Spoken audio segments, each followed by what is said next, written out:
niya? Kung siya nagbiga siya.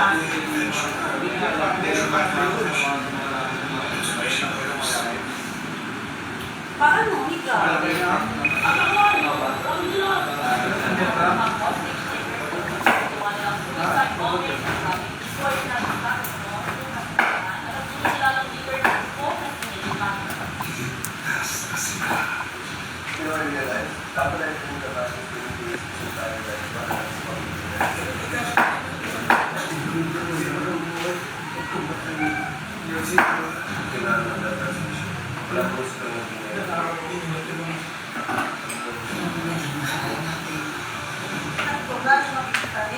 Guys, mga tabi.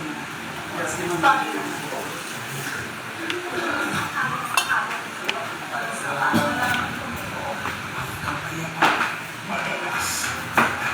Alam ko na kayo lahat ay gustong sinunod sa pagkakawa. Hanggang hindi tayo nakakalimutan sa pagkakawa. Taas sa sumunod ang kamahal. Narapan namin ang milyones na nawawala. Nagkaroon ka ng agency. Gagawin namin ang lahat. Pinahan ka sa akin. Sergio, wala tayo po. Ang sa narapit sa polisyon natin kayo. Sasabi tayo.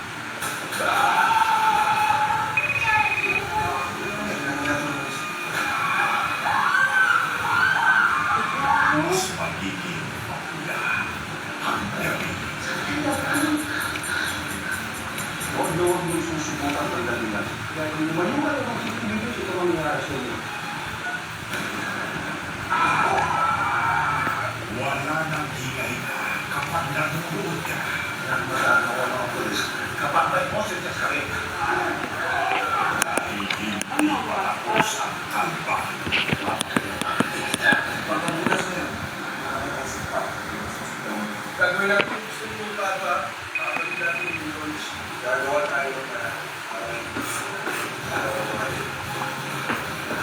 Inom sa dalawang bansa sa ilo at sino ang aayaan ng pagkakay. Habang yung bangkay ng sandali sa akin, yung kami yung mga anak ko, kasama sa bus, kasama ng katulad ang pinagiging. Nakasunod ko sa akin yung bangkay. Kasi sabi siya pero hindi niya yung pagkakawin. Medyo nag-isapay. So dami ka rin yung sa akin. Dapat yung pagkakawin. Kahit ano naman kung gawin ko ay nasasabi yung mga tao. Siguro yung asawa niya. Isang kapamilya o sa Wala sila. Kaya tayo dapat ng kaplang pik-pik mapunta ka. kaya siya na pasitin yung mga partnership nila. Hindi na ano nila. Una sa kasal.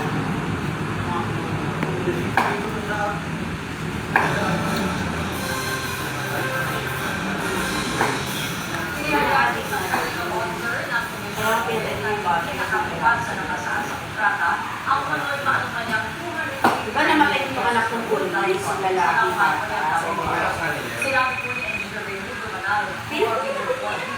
Sa bail hearing sa Manila nagsilang ng opisyal ng PPWH ni Maropa na natupasan niya sa pag-inspeksyon noong October 2025 na 3 metro lang ang sukat ng steel sheet piles na ikinabit sa proyekto. Tapos po ito sa requirement na 12 metro sa ilalim ng detailed engineering design ng kontrata. Sumugma ang mga natupasan ni Manalo sa resulta ng naunang inspeksyon ni DPWH Secretary Vince Dizon at Oriental Development noong September 2025. Nahaharap sa kaso malversation ang siyang na opisyal ng DPWH ni Maropa, pati na si Dr. Congressman Sateco dahil sa umano'y anomalya sa nasabing proyekto. Naniniwala ko DPWH na posibleng makilabas ang pagkukutan ng flood control audit sa Marso. Ayon kay Congressman Secretary Vince Dizon, isang Kaya ka ba, kuya? kaso laban sa mga anomalya sa mga susunod na ilan. Bakit? Nagluluto ko kayo? Dizon ang natuwa ng ahensya Ang gulay ka sa kapas.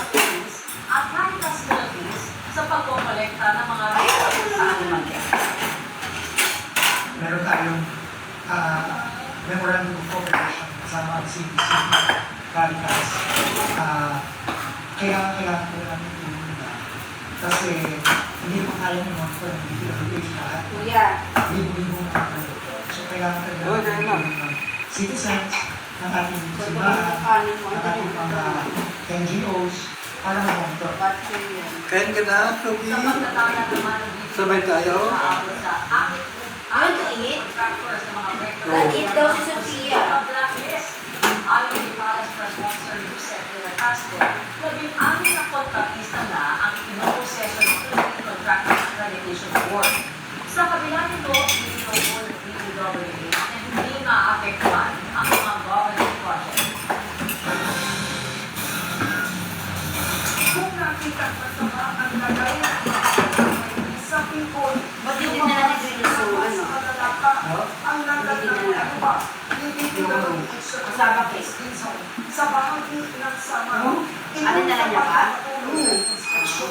Sa pinakamahabang road network sa buong Pilipinas. Nagpapatrol ang Pilipinas. Pero hindi na dirt road.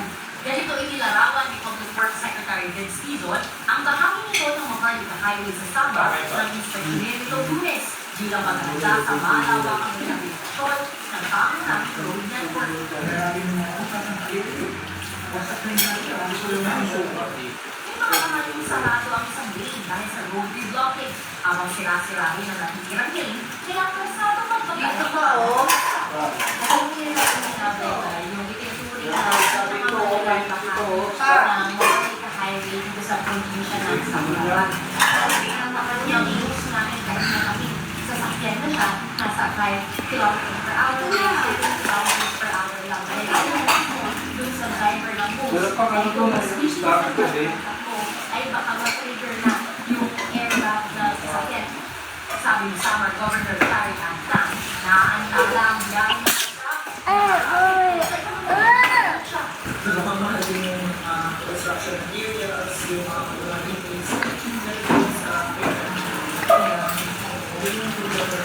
Bakit sa datos mula sa kasi hindi lang isang daan na o tulong isa na ang nagastos ng talawaran para sa mahigit tulong kontrata na kaugnay ng Maharlika Highway sa buong bansa mula 2016 hanggang 2025. Sa halayan, Region 8 o Samar at Leyte ang nakatanggap ng pinakamalaking pondo na umabot sa 43 milyong piso. So I believe that Okay na si Kuya? past budgets and see where the money is going. Not accountable for the money that has been spent, but more importantly, we really need to how to control it. Pero sa pilitan, hindi sapat ang budget para sa tamang maintenance. Lalo't na yung ang paglalabas ng puso. Mahigit 200 kilometro ng Maharlika Highway ang nasa Samar. Kahit ipagsama ko pa, yung dalawang distrito na first and second district, yung last to five, doon sa inventory ng mutation ng kasama. So, ang nangyari naman, nagkakaroon kami pala kami sa Sinisiguro ni Dizon na bubuhusan niya ng pondo ang programa para matapos na ang malaking bahagi ng mga kailangang improvement mula Northern bago matapos ang 2027 ang matagalang solusyon na ang pinigilan ng DPWH sa tulong ng Japanese consultants. Samantala, binisita ni Dizon ang iba't ibang programa sa Sinetatan niya pa ang DPWH engineers na in charge sa pagbabayad coastal road project dahil nagsimula na silang magtayo ng tulay kahit hindi pa kumukuha ng original clearance mula sa Philippine Ports Authority. Sa kanya, ang pamilya ko, papawag ng BPA. Gusto decide. Kasi kung hindi, ano yung mga kapatid ko? Pagdagaling, mas mabuti sa kaso ko sila. Inutos din ni Dizon na bilisan ang pag-retrofit o pag-complete sa mga tulay na naluluma na o tuluyan ng bumigay. Andrea Teguilas, CBN News. Sa ibang balita naman, itinutuloy ni Senator Robert Torre pagtulunakso na malisyoso ang mga kwentong nagdadami kay Senator Loren Legarda sa pagpapalit umano ng liderato sa Senado. Sa isang pahayag, sinabi ni Lacson na kasinungalingan ang pinapakalat na impormasyon na nagboluntaryo si Legarda ng mga